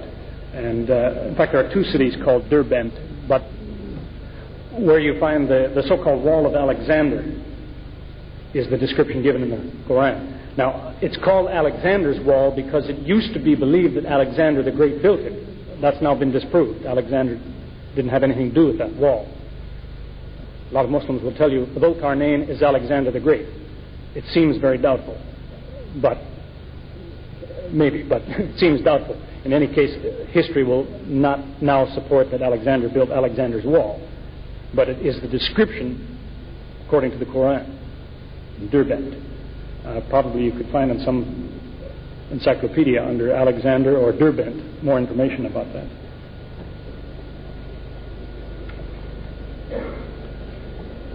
What is the best English translation of the Quran? Well, what I usually tell people to do is get as many as you can. Because if you don't know the Arabic, at least when you read, compare how the translations are of the same verse. And if each author translates the verse just about the same, then the chances you're getting most of the meaning out of it. But if they have different translations for the same verse, then there must be a difficulty. Then you should inquire from someone who knows what is the problem. Why do they have trouble with this Arabic? So if you have a lot of translations to compare, you can make some progress this way. The nicest reading one in English now is probably by Arbery. It's called The Quran Interpreted by Arthur J. Arbery. There's one done by Thomas Irving, which is just now coming into print. He spent 25 years translating the Quran into English. He spent 1 year on one word. He wanted to be so careful. So I would recommend that. I've seen the manuscript of it. And there's various others around. But as I say, your best bet is to get as many as you can and compare. Did you learn Arabic before reading the Quran and so on? Well, that's what I was just explaining. I read a terrible English translation. One of the worst ones made is one by Dawood, where he takes all of the ayat and shuffles them up in different orders and that. And there's a lot of very deliberate mistranslations in that book. So I studied enough Arabic so that if you give me a dictionary, I can figure out what's going on. In Sri Lanka, the majority do not know the Arabic language to learn directly from the Quran. Can you learn from the English translations? Well, that's basically what I'm trying to tell you, is that you can learn a lot from anything, but just remember what's going on, that you are reading a translation. You know, I'll give you an example of the kind of mistakes you'll find. I found even in translations by Muslims, you'll find an ayah in the translation that tells you no one can change the words of Allah. And the same translation will tell you people change the words of Allah. Now that sounds like a contradiction. It's a contradiction because of the translator's mistake. If you look in the Arabic, you find out that this is one of these pieces of precision in the Quran. That whenever the Quran talks about words being changed, it talks about kal, the kaul. When it talks about no one changes the words of Allah, it talks about the kalimat. So the translators, even Muslims, have been careless enough to think kaul equals kalimat. Puts it that way. But no, in Arabic there's a difference between kaul and kalimat.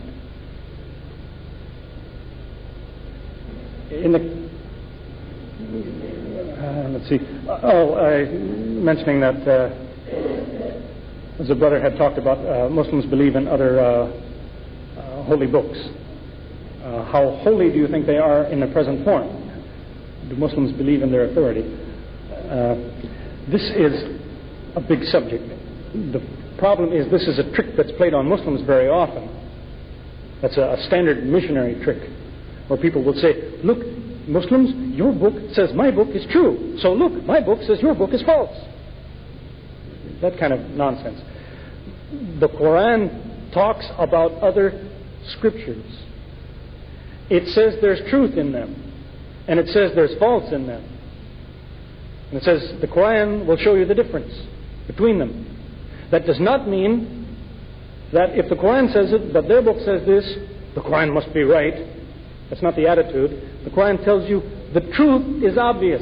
That this is correct can be shown because of what's in their book. In other words, their difficulties can be demonstrated. It's not just a case of saying, my book is true, your book is false.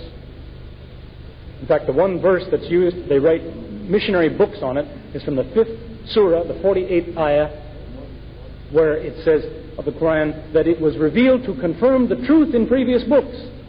And this is where people stop. And they say, see, Muslims, your book says my book is true. They stop halfway through the sentence. The rest of the verse says, and it was revealed, and the Arabic word used is muhaymin, means as quality control over those books. Tells you which parts are true and which parts aren't, or how you can tell the difference between which parts are true and which parts are not. But more important than that is that whatever the shape of their scriptures is today, whether it contains true or false, very often that is not under discussion when the Quran is talking about their scriptures. It tells them, look in your book and you will find this.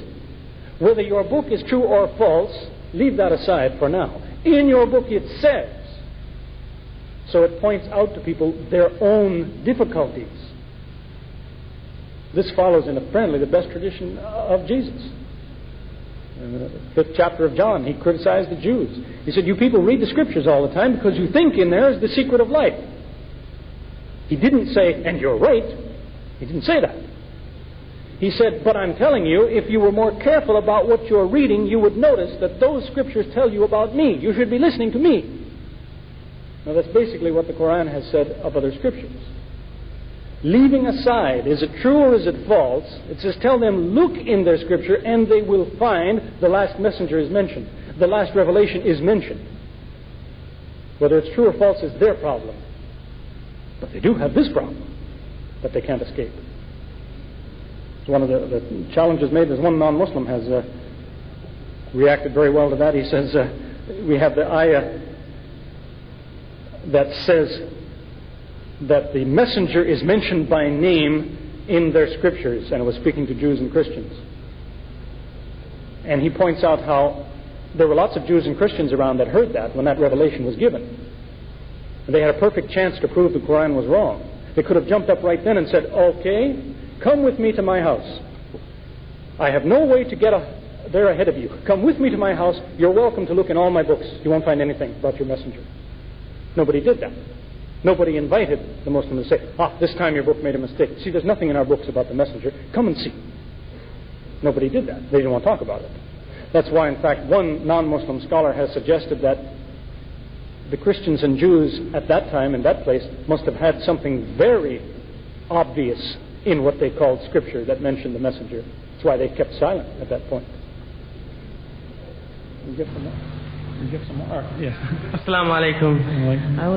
I've read in the Quran that there are beautiful women in heaven as a reward to men, and non-believers have said that this is sexist and also animal instinct.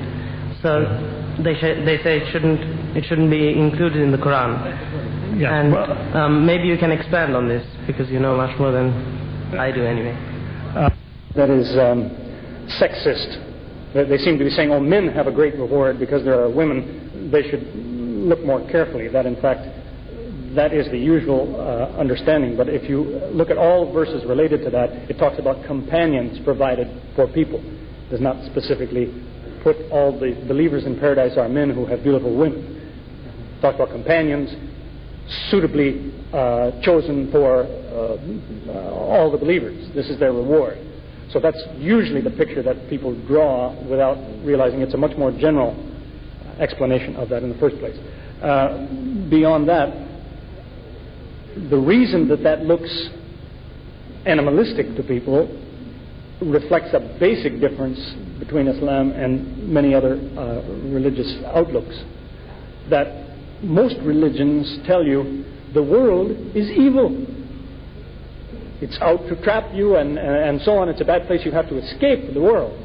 Islam doesn't say that. It tells you the world, God made it. It's good. There's some bad things in it, things that will hurt you. He made that too. But the world itself is not evil.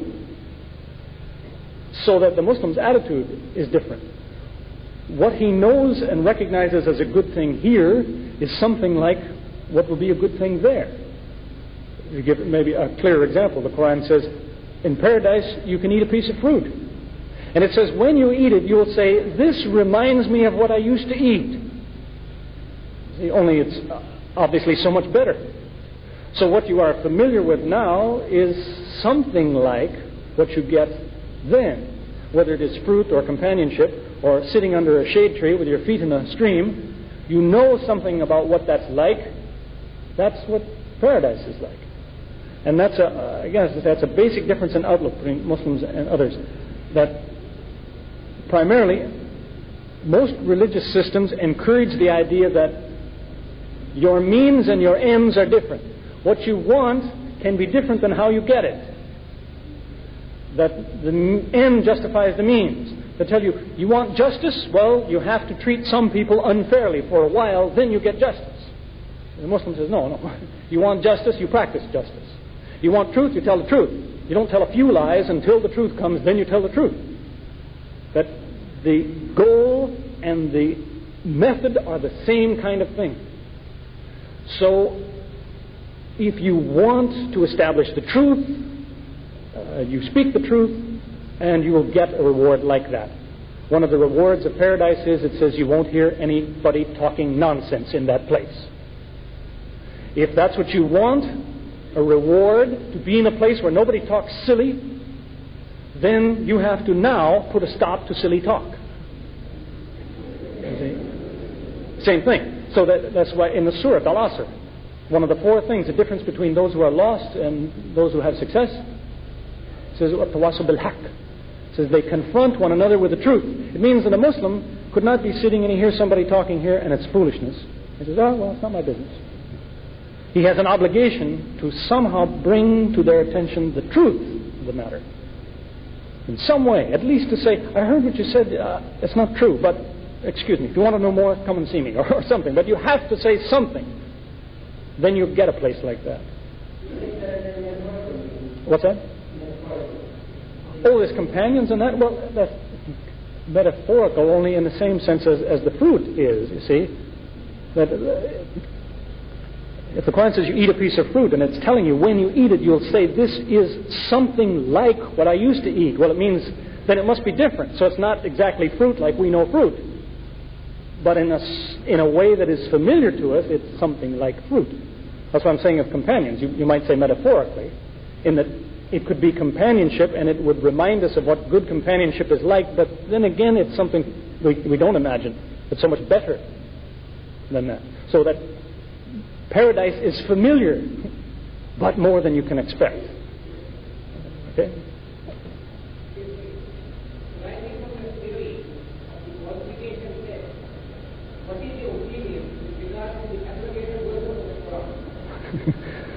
Well, that's a thing that I'm afraid is often misunderstood by Muslims when they say there are verses of the Quran that are abrogated that tell you this means that some verses are overruled by other verses.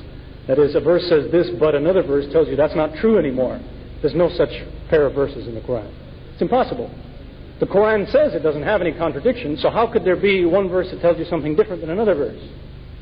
When the ayah says, if it came from other than Allah, surely they would find in it ikhtilafan kathiran, many inconsistencies.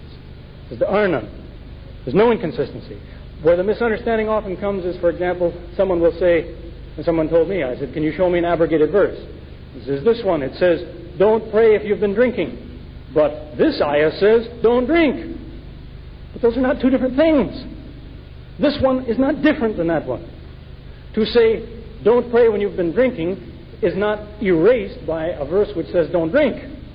Those don't say different things. It's a thing that the law is well familiar with, that you have, in effect, all you need is one law, if that's the case. The law says behave. And that eliminates all the other laws. But it doesn't. And it's in that same spirit that you may find this misunderstanding among people. They say, another example is people will say, the Quran says, don't take a second wife unless you can treat them equally. But they say, in this verse, it says you can take 4. So it's a contradiction. But it's not a contradiction. The one is a qualification, the other is a limitation. It's called a contradistinction, or what is contrapuntal, but it's not in conflict. Saying don't have more than 1 if you can't treat them equally is not the opposite of saying don't take more than 4.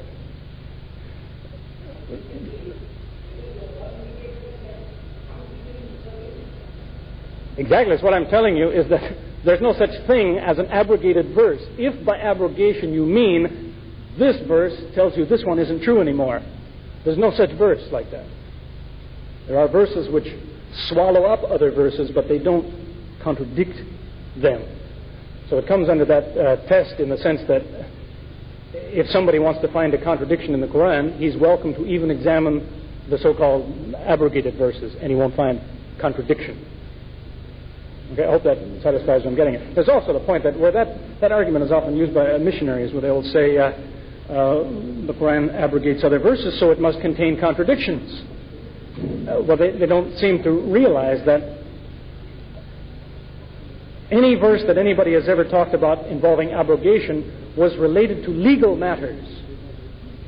And yet the ayah in the Quran that talks about abrogation is a Meccan ayah, whereas the laws didn't come till Medina. So what's being talked about, that some ayah is replaced by another ayah, can't mean the ayat of the Quran. It has to mean previous ayah. It has to mean other things that people had before the Quran. Let's see. A medical student once posed this question: how can we say the Quran is authentic?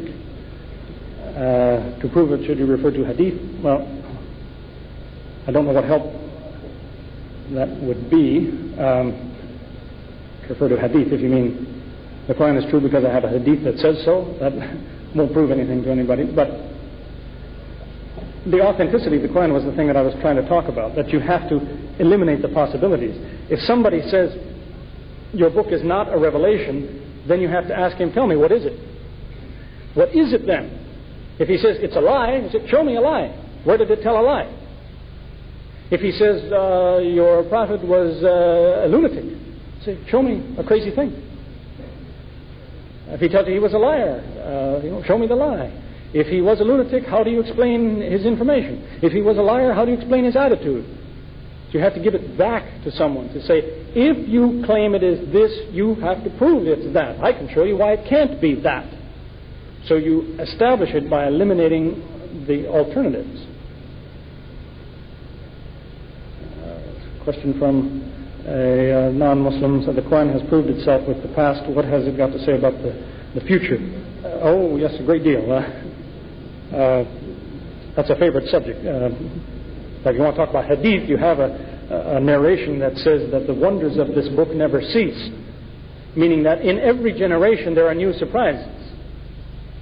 History may continue for 10,000 years, and there will still be Muslims saying, I never noticed that before. That's amazing. Something new in every generation.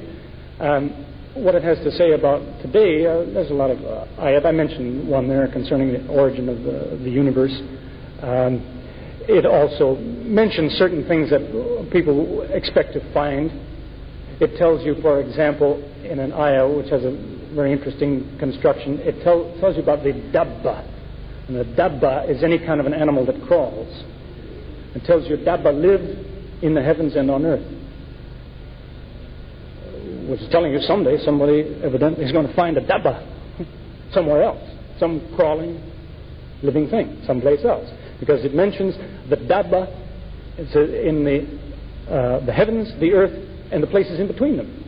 So as far as you see and where you are and all the places in between there's dabba. No one's found one yet, but see, that's the thing that when it is found, the Muslim can say, I knew it. It must be true. The Quran says so. That's an example of that kind of thing. It mentions what some are now, in fact, it was just in the newspaper that I was looking up. Let's see, the brother's got on his knee there now. When it's talking about Halley's Comet, it's due to appear in February, March, 86. It tells you where do all these comets come from. It talks about a thing called the Oort cloud, which is like, you might say, a shell around the solar system containing these balls of ice and rock, and this is where the comets seem to originate. So the theory goes. And they named the place after this astronomer named Oort. But that seems to be what the Quran is talking about when it talks about a wall, a division, a barrier, a line, a boundary at some certain distance as you leave the earth. Remains open to discussion. But that's the kind of thing that the early Muslim astronomers, mathematicians, biologists, medical men, chemists, and so on, that's the kind of thing that guided them. They'd see some little thing in the Quran and say, that looks interesting. What will I find if I look? And they found a lot of surprising things. Okay. Oh, I'm sorry, I've got still more here. You referred to the Messiah being killed by Jews. Isn't it true the Messiah was substituted and will return? I didn't say the Messiah was killed by the Jews. I said that's what the Jews said. And that, in fact, is the point that is made in the Quran. It says the Jews said, we killed the Messiah. And then it goes on to say they were mistaken. They didn't kill him. They thought they did. That's what it looked like. It does not specifically say in the Quran that somebody was substituted. It simply says the whole episode, this crucifixion, was counterfeited. It's probably the best translation. It's a form of the word sabha. Yes, it is. No. It's the word. You have the two kinds of verses. What are the two kinds of verses in the Quran? The muhkamat and the mutashabihat. Yeah, shabha. Shabha. It was made doubtful. So it may mean they killed the wrong man. It may mean they killed nobody. But what we know is they didn't kill the Messiah. That's what the Quran has to say. What is the surah which inspired you most? How you embrace Islam? Well, there's various things that are impressive. I guess one of the first things that occurred to me was that I mentioned this ayah that challenges you to find mistakes in the Quran. There's the surah Hadid, begins by saying in the third ayah, huwa al-awwal wal-akhir wal-zahir wal-batin, which tells you that no matter where you start, there's something you can't escape. Something there is which is first, last, outermost, and innermost. And look in that place. That's where you find God. And of course, the Surah Al-Ikhlas. That's one of in just these few words, there's a wealth of material there. Somebody asked the Prophet one time, where did God come from? And he didn't say, as most Muslims say today, this is a Satan's question. It's a very good question. He quoted that surah. It gives at least 4 answers to that question. Each ayah gives you an answer. It would take a lot of discussion to go into it, but each verse of that tells you what's wrong with your question or what is the answer to it. That was impressive to me. Does the Quran mention anything about purda? Well, it's not exactly on the topic, but the word purda, of course, is not in the Quran. I imagine everybody knows that. But it talks quite a bit about suitable adornment for both men and women, what is required. And there's a lot of misunderstanding about that too. That too is a subject in itself, which sometimes I get into quite the discussions with people on that. You have an interesting example. For instance, I wonder how many people realize that what it tells a woman to conceal are literally her pockets in her body. Pockets. You see, that can tell you a lot about what is required, which people don't often think about. They may just think, oh, cover the woman. But it says cover your pockets. Because it specifically mentions there's some things you can't help. That's the way a woman is. But the pockets cover them. I don't mean pockets like where you keep your money. But you see, so there's a wealth of material there if a person would just even examine the Arabic. You find a great deal of explanation in just a very few words on that subject, which is widely misunderstood, I'm afraid. I always hate to see somebody forcing something on somebody which is not required. But that too is a big subject. Yes. Bismillah. I ask your permission also for the question, which has particularly bothered me because the description of the lecture in itself. Of the which? Of the lecture in itself, the amazing Quran. Yes. When we speak of Allah, we never arrogate unto ourselves. We never have which? We never arrogate unto ourselves the right for an adjectival description. The Quran is the revelation of Allah. Unlike the Prophet Rasulullah sallallahu alaihi wasallam, who the Quran says is a man and a messenger. Forgive me for asking the question if you think it is something that is beyond the realms of the lecture in itself. But may I ask you that do you think any insan who is created in this world has the right to arrogate unto himself the beauty of the Quran with just any adjective that can describe the Quran in the form of either amazing, loving, beautiful, holy, or anything of the sort? Okay. Well, so the Quran itself uses adjectives that describe itself, and that's what I was trying to say. That, for example, in the one ayah, it mentions about the revelation that it made the Prophet, it says, ajibta, which means it surprises. It surprised him. The revelation surprised him. So if I say of the Quran that it is surprising or amazing, I'm saying what it says of itself. That's what it says it's like. That's not adding something.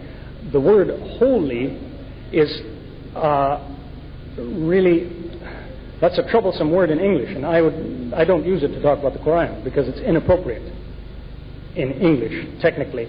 The word holy comes from the same root as you spell with the W in front of it, W-H-O-L-E, whole. So that people are not holy. There's only one who's holy. It's Allah. He's one. That was the original understanding, even in English, of the word holy. You only apply that, you say, God is holy because He's one whole thing. Nobody else is one like that. But it's fallen into such careless use that people talk about holy men and holy this and holy that. And that's unfortunate. Even the Arabic word, what kadus is sometimes translated holy, that's not really the best English word for that, because that gives a misunderstanding of this. Only Allah is holy. The Quran may be Kareem, what other words, they say Majid and some other descriptions like this, but not holy in the proper meaning of that word. It doesn't talk about itself that way. Okay?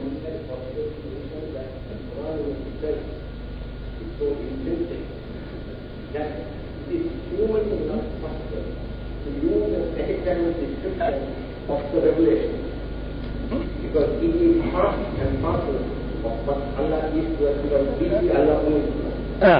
Yes, I suppose. Technically, suggest the Muslim has a different approach, just to give a comparison for what we're familiar with Christianity.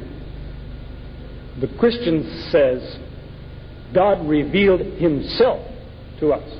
The Muslim says, no, God can't reveal himself. Man can't absorb this.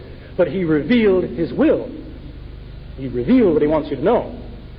So that's, I think, what you're talking about. That the speech of Allah is what he wants you to know. It's not Allah. So you couldn't describe it that way. That's what, usually when the Muslim and a Christian use that word revelation, they're talking about different things. It's happened to me many times. Somebody say, what has God revealed to you? I say, he told me what he wanted me to know. They say, no. What did he reveal? Okay. Well, now he's talking about something else. He means something he can't explain. He means how did he, I don't know, light a fire under you or something. Because that's what they mean by revelation.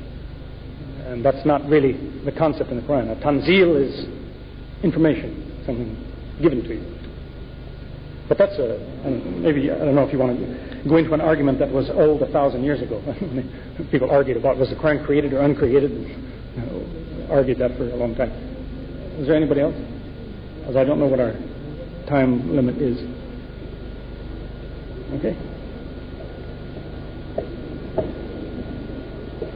Some of the questions that cannot be answered that are on these lists are absolutely outside the lecture today, and yet some of them require a lecture itself. There are some questions like, what is the difference between Sunni, Shia? They were completely outside the lecture, and I would please, if any of you want to ask a question, please do so on the subject that was discussed today. Any questions now? On the subject that we discussed today, it should be relevant, should not be outside the topic that was discussed.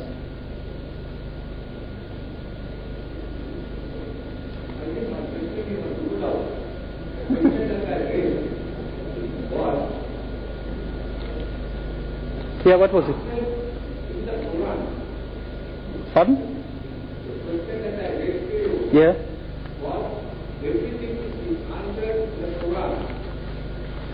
Yeah. What about the Hadith Qudsi? Correct?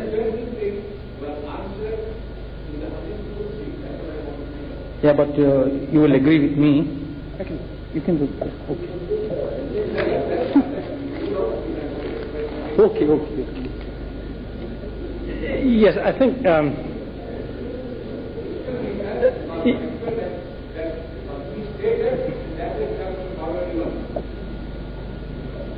I missed that, I'm afraid. Anyway, here's the question.